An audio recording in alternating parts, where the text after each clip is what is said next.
जय गुरु जी। शुक्राना गुरु जी। ओम नमः शिवाय। शिव जी सदा सहाय। ओम नमः शिवाय। गुरु जी सदा सहाय। सभी संगत का गुरु जी से ब्लेस नीलम की कृपा चैनल में स्वागत है। सत्संगत जी, मैं ये सत्संग गुरु जी के सामने बैठ के ही सुबह अमृत वेला में कर रही हूँ, तो मुझसे जो भी गलती हो जैसे माफ़ कर दीजिएगा। संगत जी, मैं जॉब करती हूँ, मेरी छुट्टी सिर्फ संडे को ही रहती है और मुझे काम के चक्कर में कई बार तारीख भी याद नहीं रहती है। तो मैं गुरु जी के समाधि दिवस पर बड़े मंदिर जाने का बहुत मन था मेरा, लेकिन समाधि दिवस शुक्रवार का दिन था और मुझे दिन याद था शनिवार का। तो कोई नहीं, मैं फिर शुक्रवार की सुबह सुबह के 4 से 5 बजे का टाइम था। तो गुरुजी ने, मैंने जो देखा, पता नहीं सपने में थी, जगी थी, पता नहीं, पर ऐसा लगा बिल्कुल साक्षात देखा मैंने गुरुजी को। सुबह सुबह गुरुजी घर पे आए हैं दरवाज़ा खोल के और उन्हें आशीर्वाद दिया। वाइट चोले में गुरुजी ने आके मुझे दर्शन दिए। उसके बाद मैं उठ के बैठ गई और मैंने फ़ोन देखा। फ़ोन में देखा तो आज 31 तारीख और शुक्रवार का दिन था। मैं तो शनिवार का समझ के बैठी थी। तो फिर कोई बात नहीं, मैंने कहा चलो गुरुजी ने दर्शन दिए। मैंने कहा जय गुरुजी। फिर मैं शनिवार को अपने ऑफिस चली गई। शनिवार को ऑफिस में काम करते करते शाम हुई। शाम को अचानक से, जबकि हमारी छुट्टी संडे को होती है, लेकिन गुरु जी की कृपा से उस दिन मेरी शनिवार को अनाउंसमेंट हुई शुक्रवार को कि ना शनिवार का भी ऑफ है हमारा। जय गुरु जी।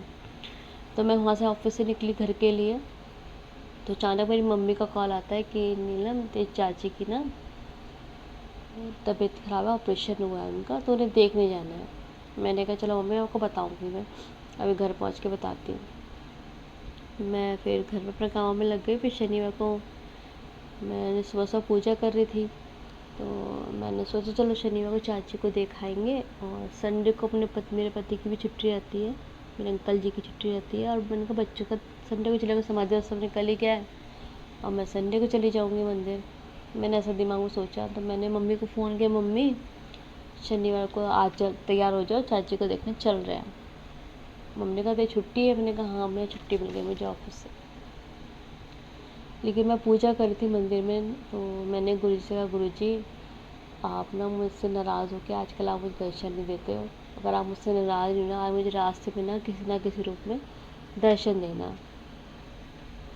तो मैंने कहा अच्छा। फिर हम लोग, मैं और मम्मी घर से चल दिए मंदिर की तरफ। अच्छा संगत जी, एक चीज़ है, देखो मुझे शनिवार का याद था समाधि, पर गुरुजी ने मुझे समाधि वाले दिवस ही अपने दर्शन कराए। मतलब कि शुक्रवार को समाधि दिवस था, तो गुरुजी ने मुझे सपने में आकर शुक्रवार को दर्शन दिए। देखो गुरुजी कितने महिमा वाले हैं कि मुझे पता था मेरा बच्चा शनिवार को आ नहीं पा रहा है, उसका दिमाग में गलत बैठा हुआ है, तो गुरुजी ने मुझे स्वयं घर पे आके मुझे दर्शन दिए। जय गुरुजी महाराज, आप सब पे अपनी कृपा बनाए रखें, दया करें।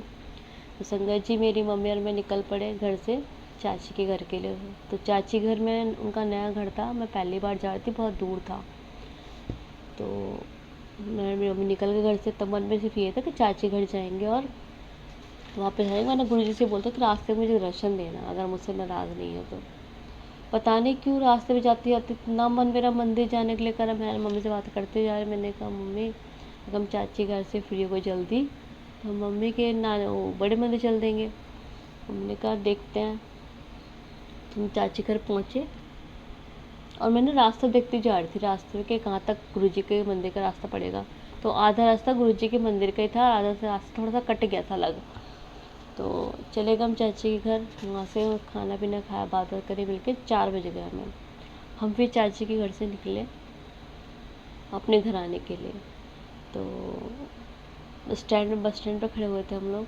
तो वहाँ एक आंटी पहले से खड़ी थी और उनके साथ फैमिली थी, उनके पूरे बच्चे वगैरह सब थे। तो उनके गले में गुरु जी का लोकेट स्वरूप था। मैंने उनके गले पे हाथ लगा के गुरु जी को चरण स्पर्श करके कहा जय गुरु जी। मैंने कहा मम्मी देखो गुरु जी ने मुझे दर्शन दे ही दिए। मैंने गुरु जी को घर से बोल के निकली थी कि गुरु जी मुझे दर्शन देना, तो गुरु जी ने मुझे दर्शन दे दिए। फिर मैंने उन आंटी से पूछा, आंटी जी आप कहाँ जा रहे हो, आप भी गुरु जी को मानते हो? कह रही हाँ मैं भी मानती। मैंने कहा आंटी जी कहाँ जा रहे हो? कह रहे बड़े मंदिर जा रहे हो। मैंने कहा जय गुरु जी। मैंने कहा आंटी बड़े मंदिर यहाँ से कितनी दूर पे है? कह रही ज़्यादा नहीं, 15-20 मिनट की दूरी पर। मैंने कहा जय गुरु जी।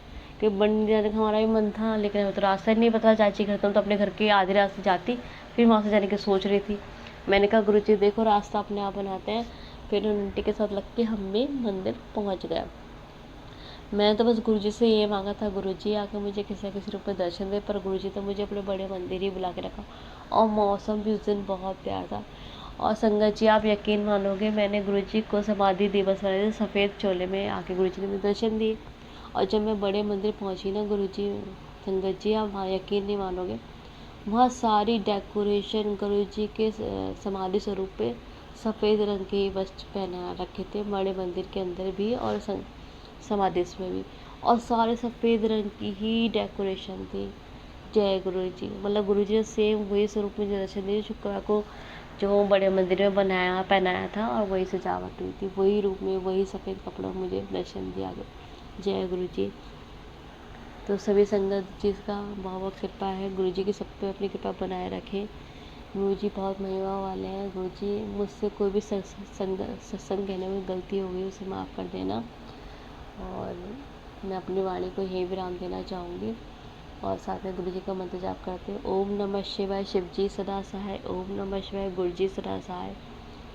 और किसी भी संगत को अपना सत्संग शेयर करना हो तो मेरा व्हाट्सएप पर नंबर दिया हुआ है, उस पर तो अपना सत्संग शेयर कर सकता है। और किसी को सत्संग पसंद आया हो तो इस सत्संग को ज़्यादा से ज़्यादा शेयर सब्सक्राइब कीजिए, और चैनल को भी सब्सक्राइब कीजिए।